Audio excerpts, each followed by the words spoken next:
at the beginning of this year. In January, I went over the 5,000 mark of personal memberships being sold. I'm part of the Special Forces and part of the Solution Emerald Elites. And I tell you all these details not to impress you with them, but to impress upon you that you can accomplish these things by selling the commercial driver's license program. And I just get up every day and enjoy selling to the truck drivers and to transportation companies. So I run in that arena of transportation companies, but I sell all of the spread of products from the legal plans for the company, to the gun program, to the life's event legal plan, ID Shield, and certainly the CDLP membership. And I do a lot of combo selling in terms of the legal plan and the basic CPL plan. So it's an honor to be on the call here tonight. And Robert, you may want to do your introduction. I see Mr. Randy's still on the phone. Yeah, it looks like Sherranda just jumped on, so I'm gonna go ahead and let Sherranda do hers. Okay. Yep. She is here now, so let me get her plugged in here. I'm gonna get you plugged in here, Sherranda. Give me 1 second.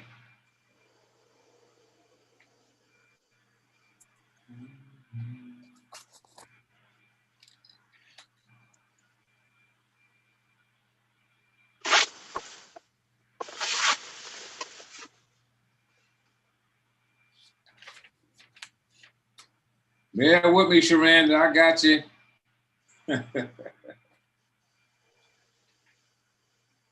I got you. I'm trying to pull her in here real quick. There she go.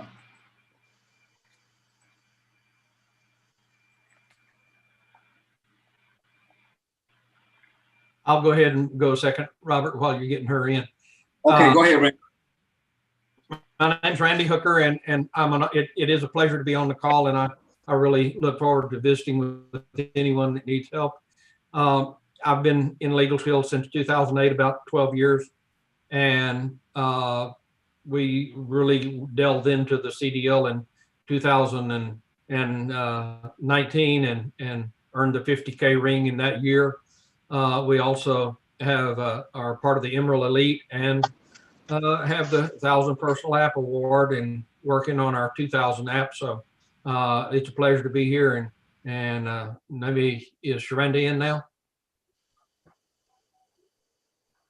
Yeah, she in there. I don't see her, but she's somewhere. I know she's in the thing. I just I'm here. There you go. All right. Oh, Your time for intro. Your time for intro, girl. Alrighty, good evening. I'm sorry I'm late. This is Sherranda Ivey. I'm the CDLP trainer for the state of Georgia. Welcome to all our new people, and welcome to the other associates. Been a part of LegalShield for 7 years. I've been a CDLP trainer. This is my first year. I'm Business Solutions Sapphire. Just recently named this year, 2019, #1 Field Trainer of the Year, and earned the Ladies of Justice Award. I earned my 1,000 Production App Award, and those were goals of mine for last year. I love this platform. These guys have really mentored me and helped me excel my business to where it is today. I come to this platform to learn, as well as everyone else. I host the accountability call on Thursday nights, and that's for those individuals that are moving in the space of CDLP. It's more like a mastermind. So we come to that call and just feed off each other and the activity that we have going on. So with that, I pass it back over to you, Robert or Lamar. Yeah. So Sherranda. Yes. You like butterflies? Yeah, I'm in a sorority. That's our collectible. Yeah.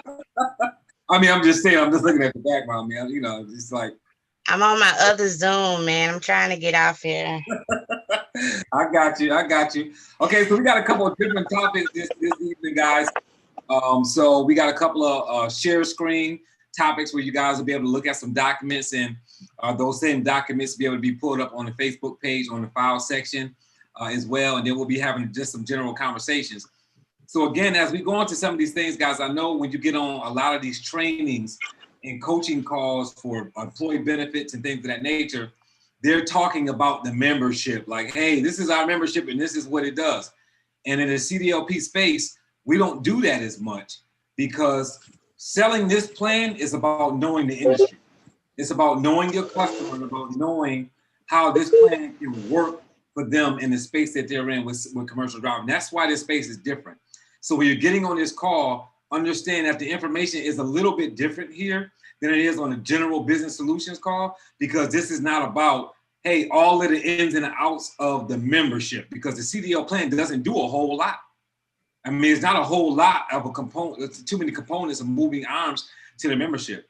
It's about applying those moving arms and knowing how to apply them so that the membership works for the driver. So you have to know what they're dealing with. So just understand when you get on this weekly Zoom that the perspective that we're giving is how to understand your client and understand what they're going through. So you'll then know how to apply the membership and be able to say, well, this can help because I know that you guys are dealing with these types of situations, which is why it's so important to pull companies in the first place so that you know what they're dealing with, because it makes you so much more of a mastermind when you go out and talk to a company, when you actually know what they're dealing with and you listen to a Randy Hooker, you listen to a Sherranda Ivey, you listen to a Lamar Reynolds or any of the other CDLP trainers talk about how to apply it, whether it be in the CDLP lounge meeting, whether it be in the new hire space, right? Or whether it be you pulling some safety manager in some company out of some dark hole that they're in because their safety score is so bad because they don't know how to control the situations that are happening to their drivers on the road. So it's definitely a different angle that we take here. So I want you guys to keep that in perspective as you get this information. And while we go over so many different flyers and things that have to do with what's happening in the industry. Whereas if you're on the regular benefit side, and when I say regular, I mean just selling the family plan, you never hear us talk about what the employees are dealing with the company and different things that are happening in the industry. You don't hear people say, hey, well, I'm selling to the steel industry or the nursing industry and this is what that industry is dealing with. That's not what we talk about. We talk about how to apply the membership. We talk about how to send emails, how to do a follow-up on the decision maker. Here, different angle, because it's a different space, and you've got to work differently in this space. So that's why this information comes across this way. So I'm gonna go ahead and turn it over to Randy Hooker. I know he has a share screen. I know that Lamar has a share screen on some things that he's gonna talk about as well. And then we're gonna go over a couple of other miscellaneous topics that are all tied together here at the end. Oh yeah, I forgot, I guess I'm doing the intro too, right? So I'm Robert Dunbar. I've been with the company 11 years. I've been training for CDLP about 3. I've been training with the company about 7. I'm a $100,000 ring earner. I've got 2 50K ring earners on my team. I work every angle of the business. I do networking. I do business solutions, CDLP. I work with brokers and agents. So for me, it's about LegalShield offers these different industries or opportunities within the company, and I want to take advantage of them all. Everything from residual income to override income to leveraged income to me going out and stomping the grounds and writing memberships myself by doing employee benefits as well. So that's my story. That's my situation. So I'm going to go ahead and turn it over to you, Randy Hooker, and then you can turn it over to Lamar Reynolds. All right. Well, thank you, Robert. Tonight, I was going to remind everybody that this was our Click It or Ticket program that has been running this last week or so. Now, it ended yesterday, the 29th, but they're still going to be dealing with citations that they would have received during this time frame. And of course, those can cost insurance increases, not only on their on their truck and their company. It can also increase insurance on their personal vehicle if it goes against their MVR. And so therefore, this is one of the things that we need to be, just make sure that y'all are aware of it. And this article that you can pull down in the file section or what have you, you can get so that you'll have the information to be able to once again talk intelligently about it. And you said you had some stuff on this also, right, Lamar? Yeah, I just want to give everybody some inside information on seatbelt tickets. There's a lot of officers that write seatbelt tickets. And I believe there's an overpass real close to Corsicana, Texas, right there on I-45, and right out in the middle of nowhere is an overpass that goes over the interstate. And this officer sets up there on this overpass with a pair of field glasses, and he looks at these 18-wheelers coming down the road to see if they got on seatbelts. And a lot of my drivers has got tickets there. And so and the reason they do that, these tickets now on a commercial CDL driver, it's close to $350 just for a seatbelt ticket. And what I was just sharing with Mr. Randy earlier, Mr. Frederick Hall and Riggs and Abney says if your state views that seatbelt ticket as a moving violation, it's covered in our program. But if it's not considered a moving violation, it's not. It'll default to a 25%. So like me and Mr. Randy was talking about, it all depends on how that officer writes up that ticket. But here's the thing I wanted to really share with everybody. It's one of the most common tickets that's written out there as a seatbelt ticket. And did you know that most drivers don't fight a seatbelt ticket? And most officers do not attend court on a seatbelt ticket. So the bottom line here, if your member has a program, our program, a CDLP membership, and they get a seatbelt ticket, they should go to court and fight that ticket. Because if the officer does not show up, our attorney can file the motion, get that ticket thrown out. Okay? Go ahead, Randy. In a school zone, if they happen to get it in a school zone, the fine doubles, doesn't it, Lamar? Yes, it does. And of course, those are even harder because they were given in a school zone, just like if they receive a citation in a work zone. That's correct. Work zones, school zones, you're looking at double fines. So a seatbelt ticket could be in the excess of $600 there if it's in a work zone or school zone. But in those areas, the officer probably would show up. But if it's just a regular seatbelt ticket, and around my marketplace in Houston, these little turnabouts under the interstate where you can get in that lane and you just do the U-turn and go back the other way. A lot of these officers stand right there and they catch drivers' seatbelts.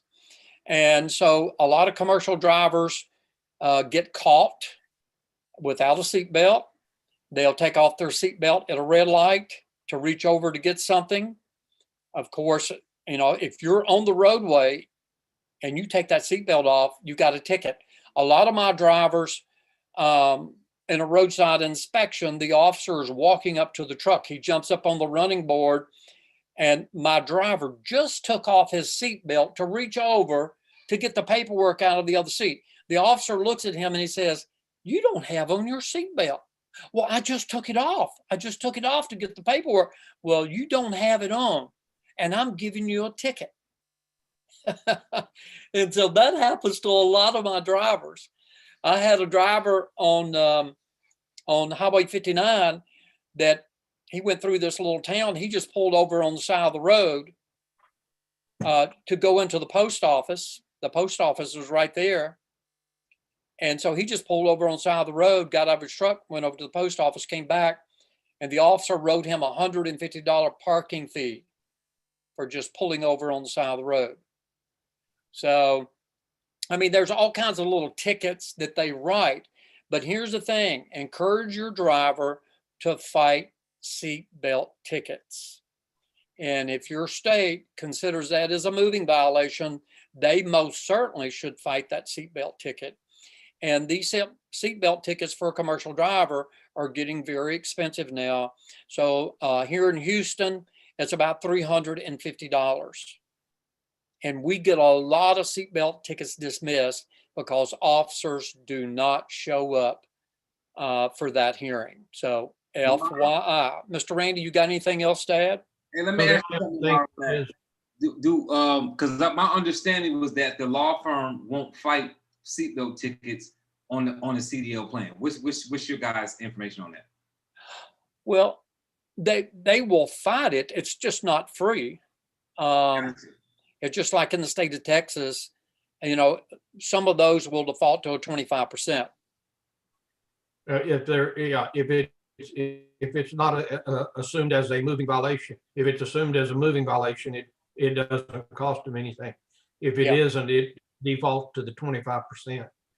And of course, not only does that hurt the company, like I say, it can hurt their personal insurance because that will hit their MVR also. That is correct. Good to know. Good to know. So if it's written up as a moving violation, the law firm will cover it at no additional cost. And if it's not written up as a moving violation, it will be a 25% discount. Right. Hope you guys are taking notes. Good stuff. Good stuff. So Randy, you have some other information on a follow-up for what Lamar's talking about? No, that's all that I mean, it's just one of those things that they have to find out how it is written up as on the citation. But it definitely needs to be taken care of because it will not only affect the commercial driver, it'll their company, it'll affect their personal insurance on that seatbelt ticket. Yeah. Okay, gotcha. And a lot of drivers, Robert, I will tell them to text me a photo of that ticket so that I can see it, because it really is important the way the officer wrote it up and who the officer was that wrote it up. And what I'm meaning by that, it could be a local police officer from a city, just a city officer that wrote that ticket, seatbelt ticket. All right. So that would go into the MVR like Mr. Randy Hooker's talking about. All right. If it's a DOT officer that wrote a seatbelt ticket, you're going to get CSA points, and you're also going to get hit in the MVR. So it's a double dip on you.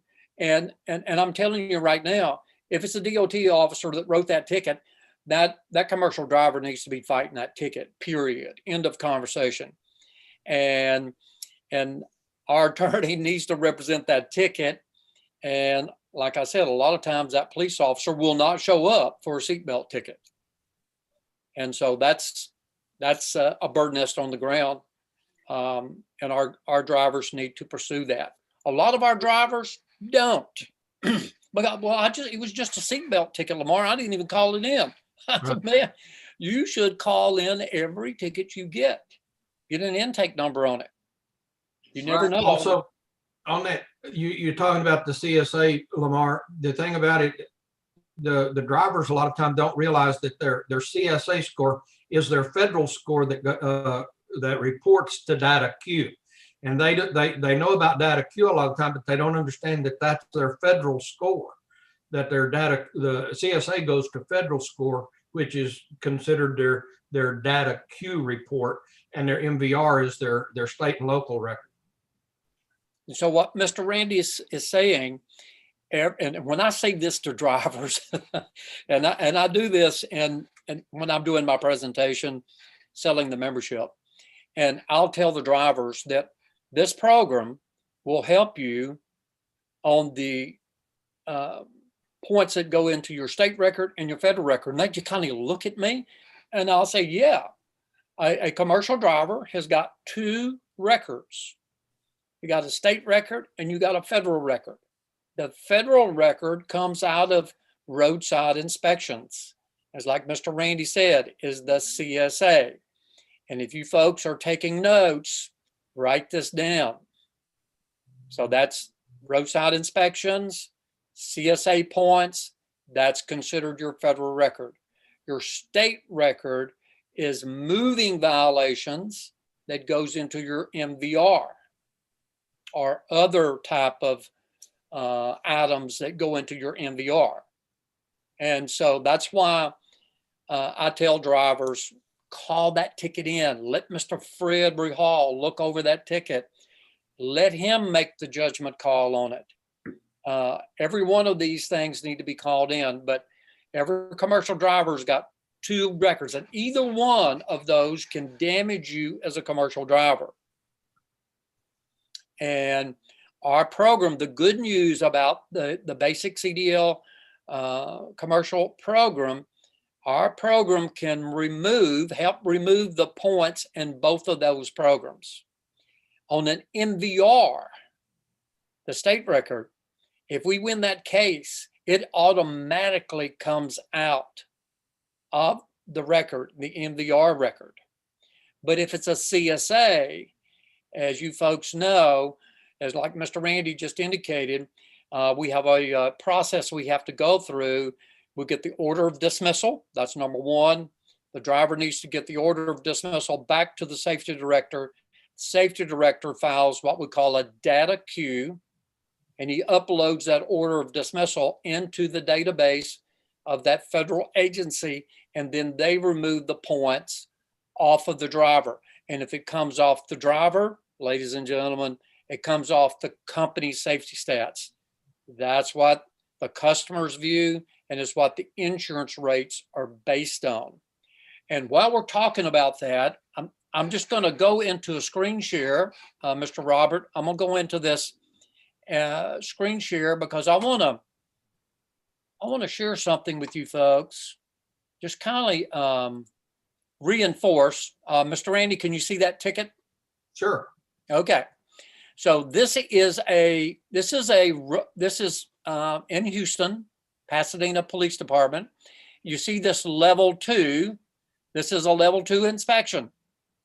A level 1 inspection, if you're making notes, ladies and gentlemen, a level 1 inspection is where the officer walks around the rig, checks the paperwork, and goes up under the undercarriage. And a lot of violations are written. A level 2, and in Harris County in Houston, leads the state in all the counties in the state of Texas.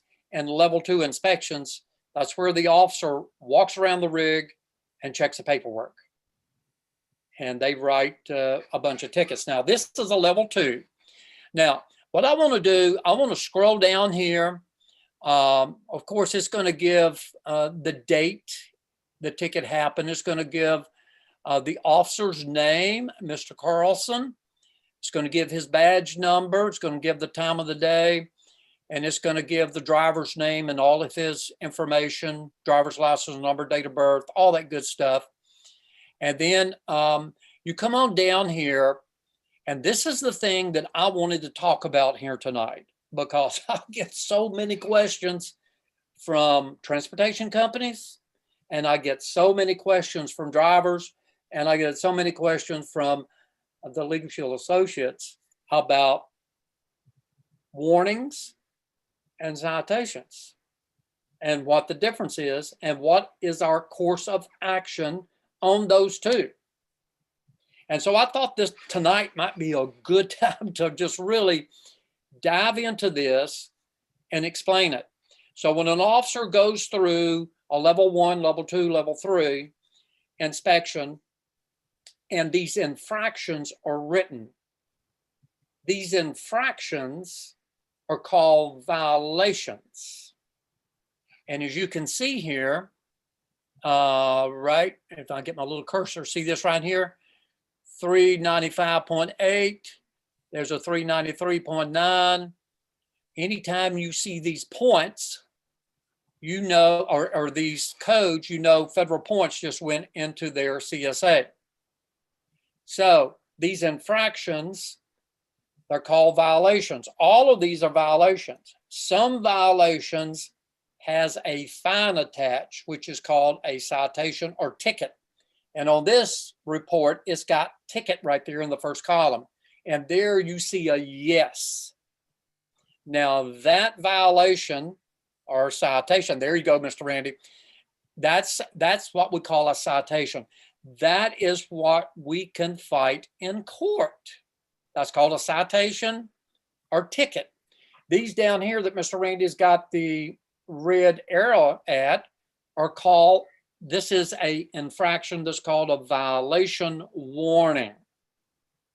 Okay. Now, the bad news is anytime you see these codes, whether it's a citation or just a warning, both of those carry points. The citation ticket is the only one you can adjudicate in court. So in other words, the Riggs and Abney attorney can take that to court and adjudicate that in court. And if we win it, we can reverse those points off.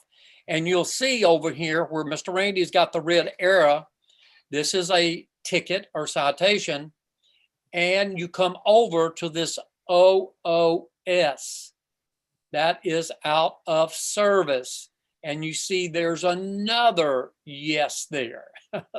So the duty status, let's say this duty status not current. Okay, let's say that's a 7. Of course, as you folks know, in the first year, they multiply that times 3. So when there's out of service, they add 2 penalty points. So it goes from a 7 to a 9 times 3 is 27. So anytime there's an out of service, there's additional CSA points. So I wanted everybody to understand that. Okay, so we adjudicate this in court with the attorneys, Riggs and Abney's. And let me talk about the attorney. They just don't, Riggs and Abney does not just provide a traffic attorney, it's a transportation attorney. So they understand the CSA, they understand the MVR. They also understand the importance of doing everything they can to remove those points out of the driver's record and out of the company's record. All right, so that's a citation or what we call a ticket. This one here where you see the red arrow with the out of service. Now, let's come down here to the warning there, Mr. Randy, if you can point the red arrow. And the very first one here, the 393.9, this is for a, there you go, that one right there, is a stop light, a brake light that was out. 393, I don't know, Randy, you know what the points on that? Maybe 5? Probably 2. Okay, so 2 times 3 is 6, so that's 6 points there. Okay, it's a warning. Now, the negative thing is we can't fight this in court. And I have companies all the time ask me, Mr. Reynolds, you know, my driver is in the program. How come you can't take care of the warnings? Well, we can't adjudicate those. But here's the thing that I wanted everybody to know. Let's see what this other one is here. Driver went to Brownsville. Nothing fell out on the ground. Okay. Let's just say this arrow here, that violation happens to be, let's just say, brakes out of adjustment. Okay. So it's a warning. Now, we can't fight that in court with an attorney, but what can we do? And I have company after company and drivers too. Mr. Reynolds, what can we do about these warnings? Well, there's 2 things we can do about the warnings. So brakes are out of adjustment. He wrote that as a warning. That driver can take that truck back to a certified mechanic. And on the service report, if the mechanic checks the brakes and he says on the service report, brakes are not out of adjustment. Now we got something to protest. We can go into the data queue. The safety director can go into the data queue and upload that service report, because the officer, he's an officer. He's not a certified mechanic. So the certified mechanic says, well, the officer didn't know what he was talking about. The brakes are in adjustment. And so he writes that on the service report. Now we can protest that. So we send it in. And when that goes in, the data queue goes to the police officer that wrote the warning. And he's going to refuse it. Safety director turns around in about 2 weeks, send that back in again. So it's on the second and third. I've had safety directors send them in 4 times. And it'll go up the food chain. It'll go to the sergeant, captain, and somebody will read that. And a lot of my safety directors will get a lot of these points overturned by doing that. So that's one, by getting a documentation. You're wasting your time on a warning unless you have documentation. Service report from a certified mechanic is very effective on warnings. Okay. Now, let's say the second one here is not enough a tread to 2/32 on a steering tire. And we had this happen at one of my big transportation companies here in Houston. And so the safety director said, well, bring that truck over. I want to inspect it. And so when the driver got there, he walked out. This little device that measures the tread in the tire, he put it in there. He said, man, that's fine. He checked it all the way across. Pull up a little bit. He checked it again. Pull up again. He checked it again. He said, man, this tire's fine. And so he put that little device in there and took his camera and took a picture of that. Well, it time stamped it and a picture of that device showing there's enough of tread. And so now we have a photo that the safety director can upload in the data queue and protest that violation. And it seems like a lot of these officers, if it's questionable, Mr. Randy, a lot of times that officer will write a violation. But if it's a serious thing, usually the ones with the higher points you'll see is called a citation or ticket, and there's an out of service tagged on that. That's the one that we want to adjudicate, and it's usually the one with the higher points, okay? So that's good. We can handle that, and if we beat that in court, we now can reverse it. So these other ones are lower points, and a lot of these officers, you know, if they knew they had to stand in front of the judge and debate these warnings, they probably wouldn't win half of them, okay? So what they do is just write it as a warning. They don't have to even worry about it in court. So if we're smart, we will inform the safety director. We will inform the drivers that if they want to do something about these violations where Mr. Randy's got this red arrow, you have to have documentation. And that's with a service report or a photo. And so when I'm doing a safety meeting, the safety director would come, hey, say, Lamar, be sure and tell these drivers what you told me about photos and service reports. I said, I sure will.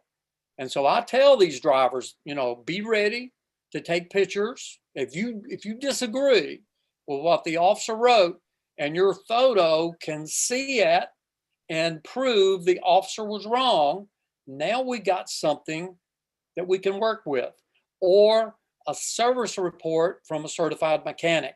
So, ladies and gentlemen, and maybe we can open this up for questions for Sherranda and Randy and me about violations and citations, about points and how to remove them. Mr. Randy?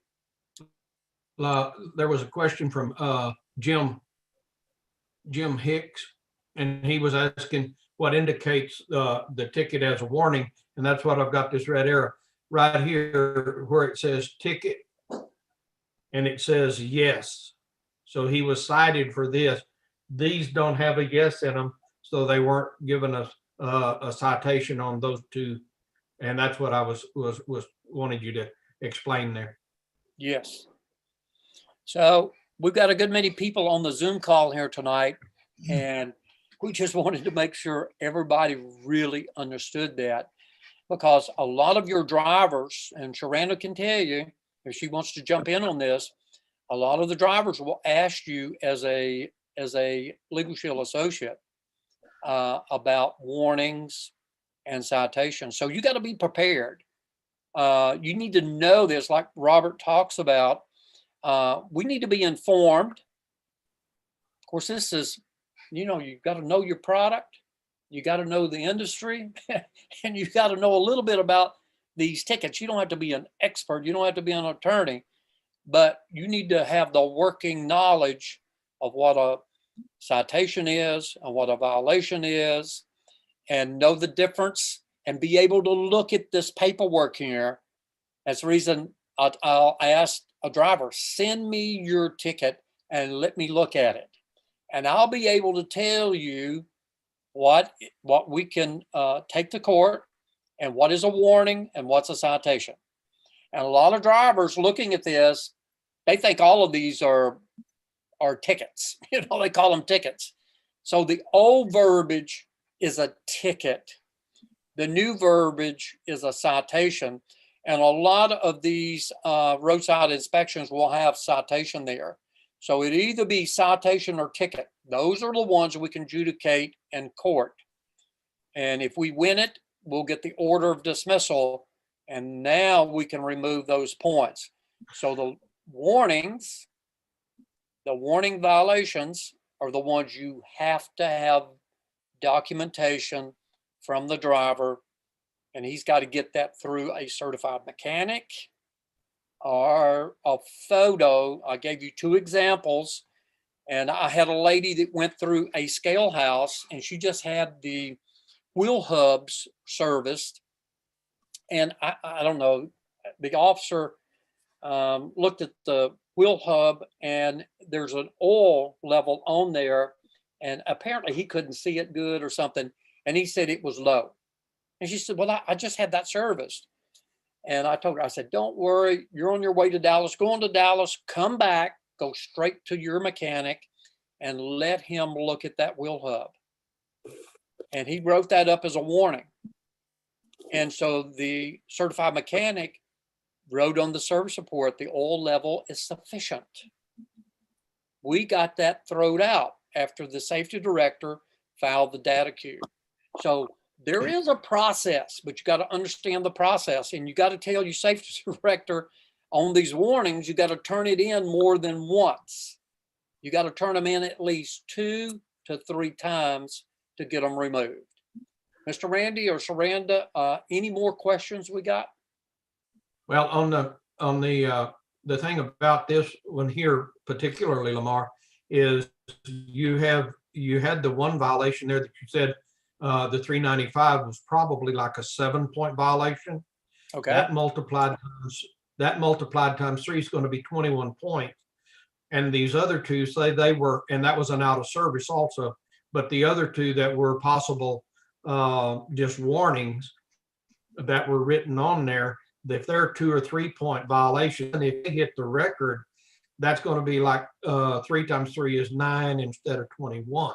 And so it's still, we're still making a tremendous difference, is what I want to make sure they understand. We're not, even if we didn't get all of it, we're still making a tremendous difference in their CSA score. And most of the companies that I work with will fire a driver at 80 CSA points. That's right. Well, I've seen truck drivers terminated on 1 roadside inspection. So Randy, if you'll put your red pointer right here on the first overweight ticket for me, or overweight violation, the second one down, right under the citation. Okay, so if you can see, this is overweight, 34,000 pound tandem axle, and he was overweight by 1,600 pounds. He had no permit. So the overweight warnings and citations carry no CSA points. Okay. Now, if the officer happened to put a yes out here beside this, usually the overweight tickets are the most expensive. So this is considered a warning, but it carries no points.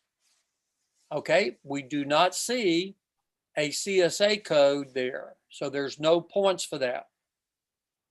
But I've seen overweight tickets, 2,000, 5,000, 7,000. I had one $14,000 on an overweight ticket.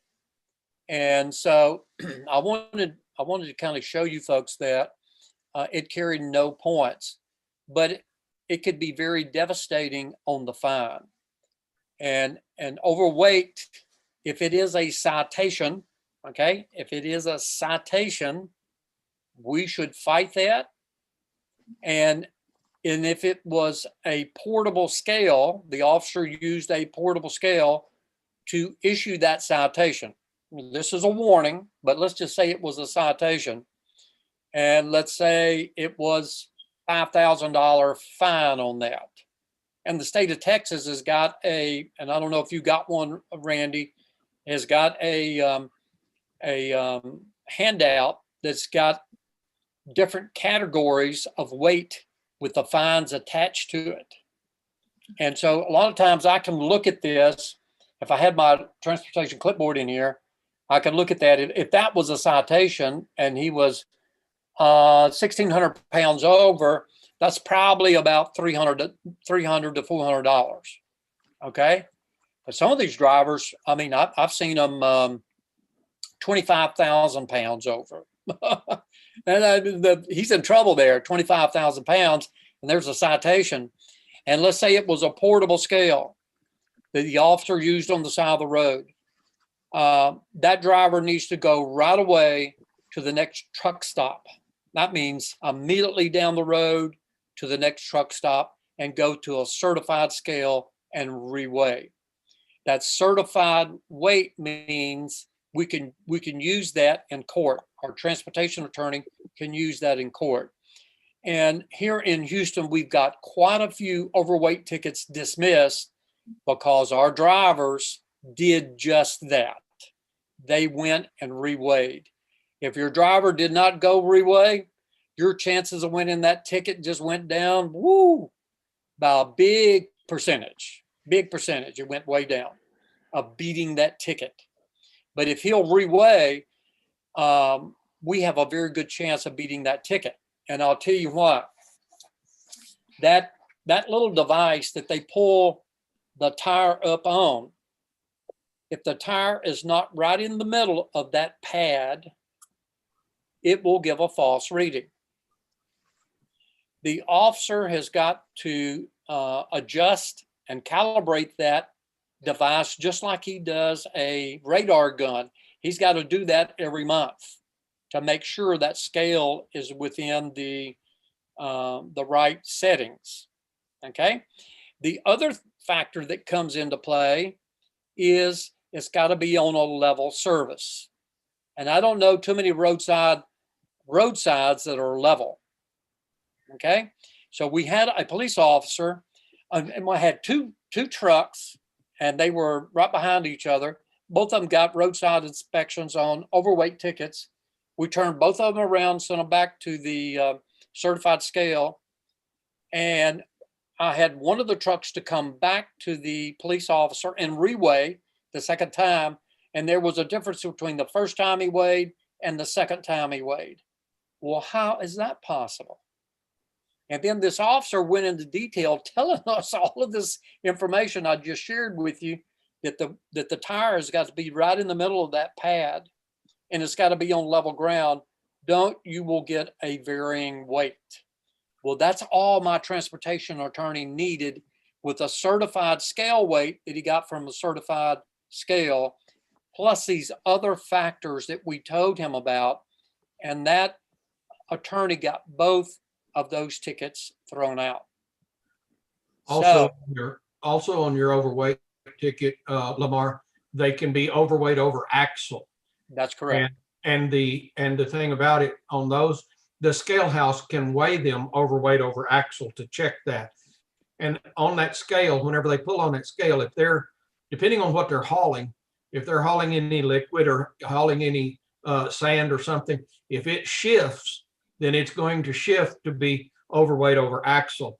And so therefore, once they drive to the scale, the regular scale house scale, and go on the scale that way, that load will have shifted back flat or whatever, and therefore you'll get a different weight on the scale than what you do on those portable scales. And so therefore that's the reason we always want our drivers to go to that scale immediately from that stop, and that way their ELD will log that and show that's where they went, the time and date and everything, and then that gives our attorney a very good supporting document. Yes. So what Mr. Randy is talking about, you can have a gross weight, that's the whole deal, or you can have weight over axle. And these containers, especially on containers, are where a load has shifted to either the front or to the back. The weight over those axles is called weight over axle, and over the tandems, they can issue the ticket for that, either the total weight, gross weight, or weight over axle. Most overweight citations are weight over axle. So anyway, this little roadside level 2 roadside inspection is really very informative for you folks to look at this and to understand. So we really explored this citation and violations, and making sure we understand the difference and understand the CSA code and the points that go on it. Now, another thing I want to show you is you drop right down here, right below Mr. Randy, down to the court information where you see this. Well, you got the name of the court. It's a municipal court. It's got their phone number. It's got the date of the court. It's got the address and all of that. So Riggs and Abney will, they will get all of that information and send it over to our transportation attorney. And if we have less than 5 working days before a court date, the driver has got to call in to get what we call a reset. And most courts in the state of Texas will give a commercial driver at least 1 reset. And he'll call in and say, I would like to get a reset on my ticket. And the court clerk will say, why do you want a reset?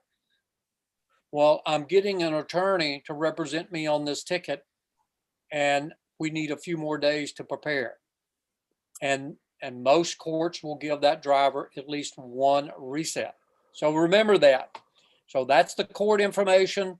And we need, more than 5 days to get the ticket in our system, get it assigned to an attorney. Riggs and Abney's got to call our driver, give him that information. So it takes a few days for all of that to happen. And so let's go back up and see if there's here, Randy, if you'll come up just a little ways there where it says gross weight. Yeah. And so here you will get the gross weight of the whole rig, 78,950 pounds. A lot of trucks will carry a permit up to 80,000 on that. So, and then Randy, right here where you see the signature, bring your arrow over where you see Unit 1 and Unit 2. And Randy, why don't you explain what Unit 1 and Unit 2 is?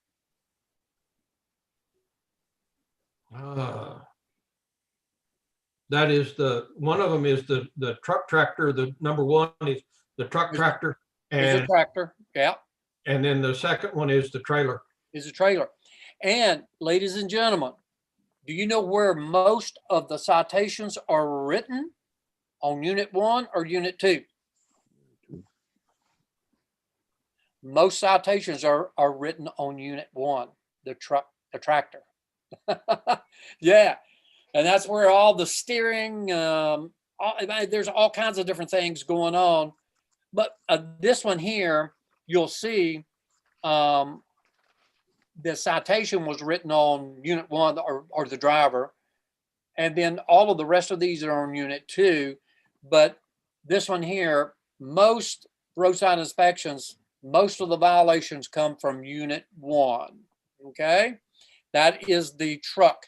And I have a good many container companies here in Houston, and they will employ about 2 to 3 off-duty DOT officers once every 6 months, and they'll bring all of their tractors through. There'll be 3 lines of tractors on a Saturday morning, and they will inspect every one of those tractors, and the drivers has got to get them whatever they write up. It's not a ticket, because they hired those inspectors to do that on their property.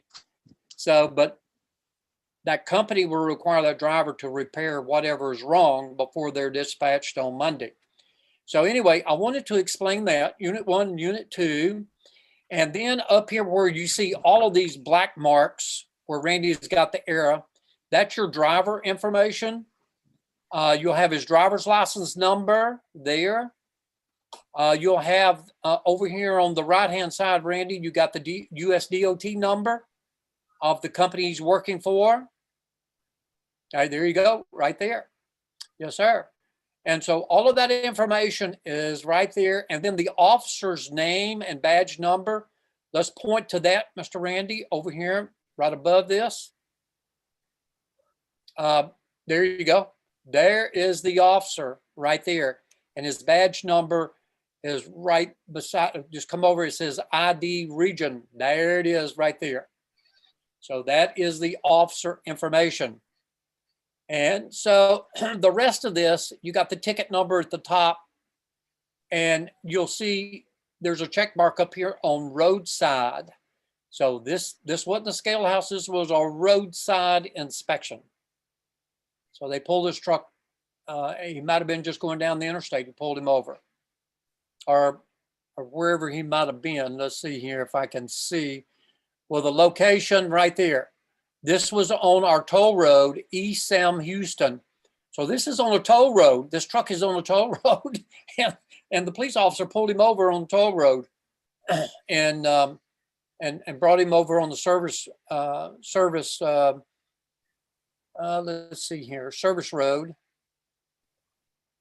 in Harris County. Okay, so Randy and Sherranda, see if we have any questions, but just wanted to take time to walk people through a roadside inspection and go through the warnings and violations and really understanding how to read one of these, what we call a ticket or roadside inspection. Yes, sir. Hey, 2 things here. One, or actually a couple things. One, Earl Smith asked, does the seatbelt scenario that we talked about, was that work in Wisconsin? They were all, the seatbelt stuff was nationwide. That click it or ticket was nationwide.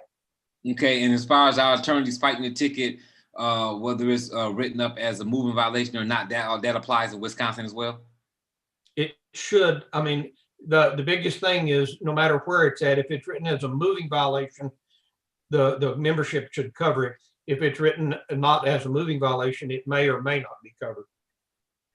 But turn it in, it still can go against MVR and make a tremendous difference in their driving ability. It still needs to be fought. Okay, good stuff.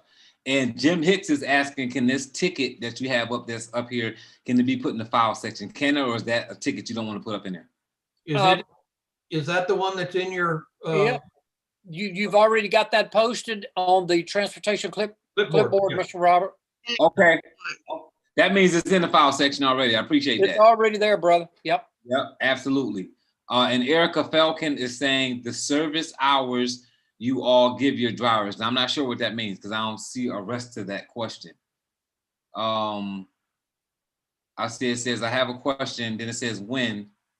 Erica, you may have to unmute yourself because I'm not sure if I understand your question.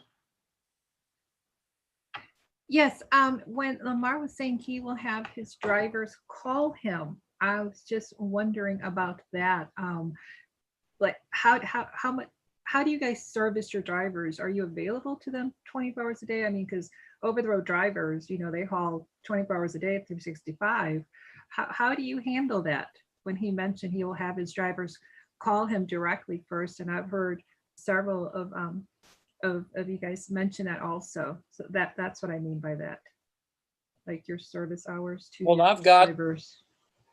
a big company here in Houston, Genox Corporation, and all of their drivers are over the road. I've never done a safety meeting for that company, but I sell probably 95% or maybe even higher of all the drivers that come through their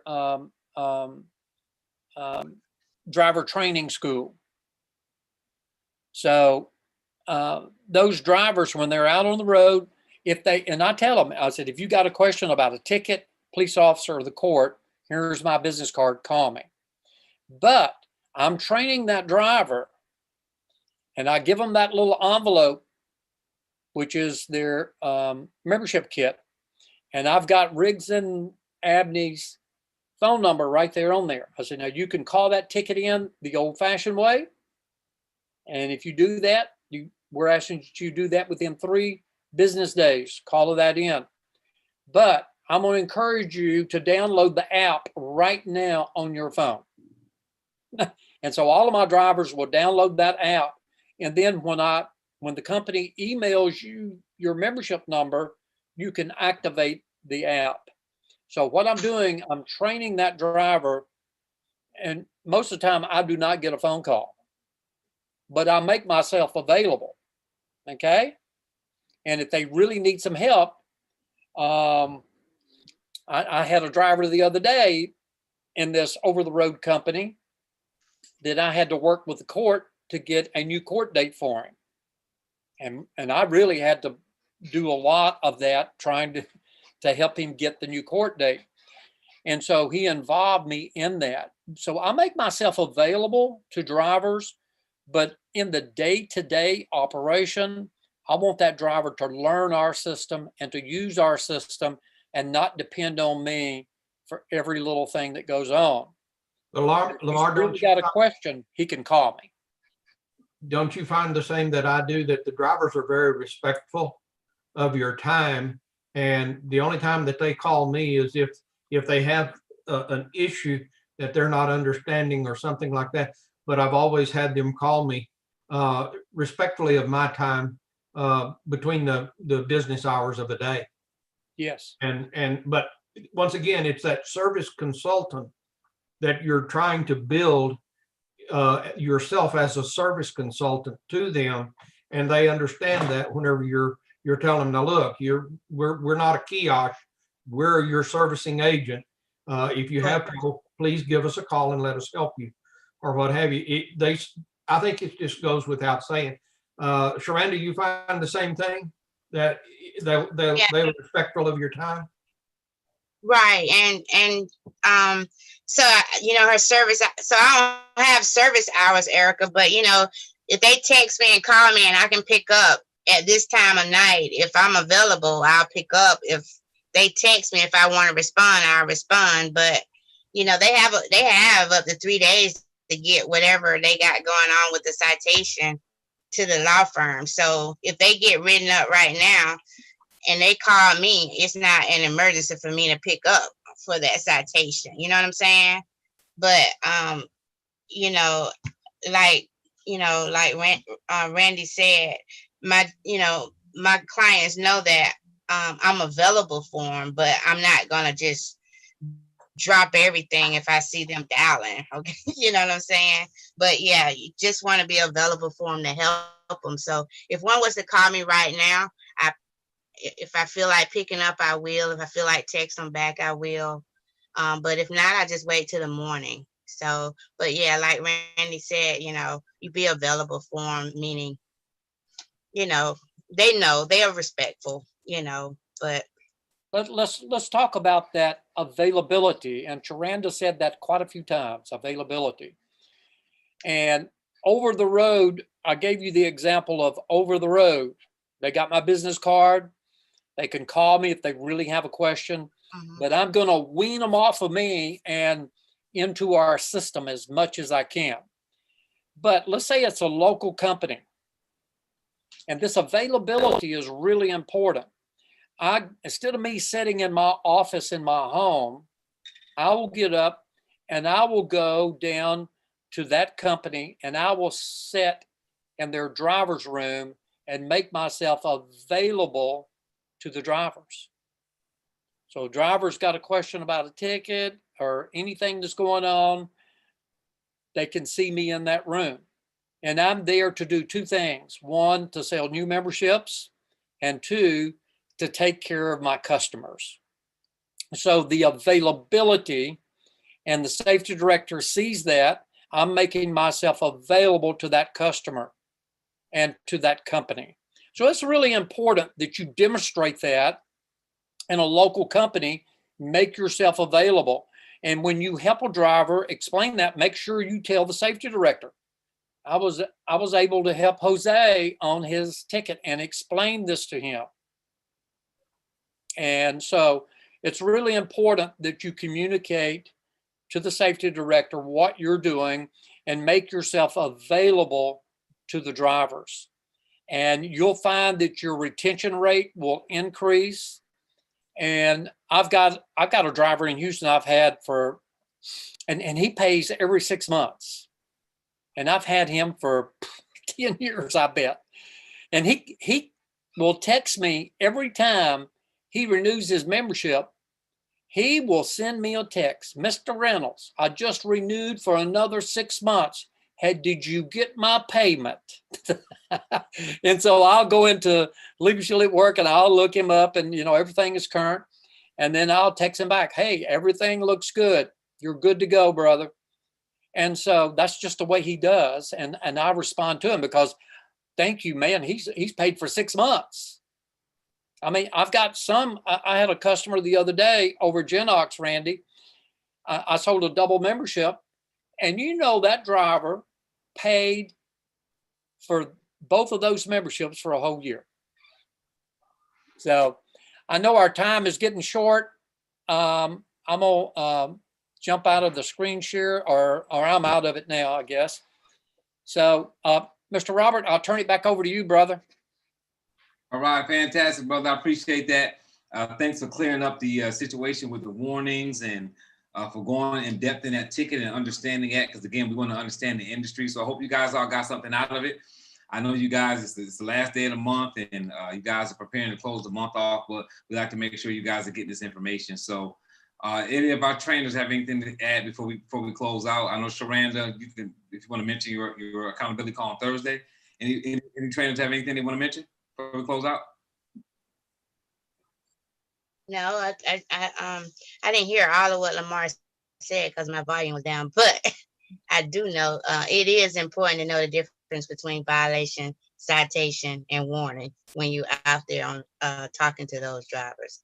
That's one thing he taught me early on. So, but yeah, I have the accountability call on Thursday nights. It's at 9:30. It's a sign up form underneath the announcements on the CDLP page. Like I say, it's for those people moving into space that want to mastermind with other people. Everybody talks on that call, so we don't come and hang out. We come and talk about what's going on. So you're welcome to come if you want to talk about your activity and want some help moving into space. So so you sign up that way. So great call. Thanks. You got it. Any other trainers? Anybody else? Any other trainers? Lamar, Randy? I'm good.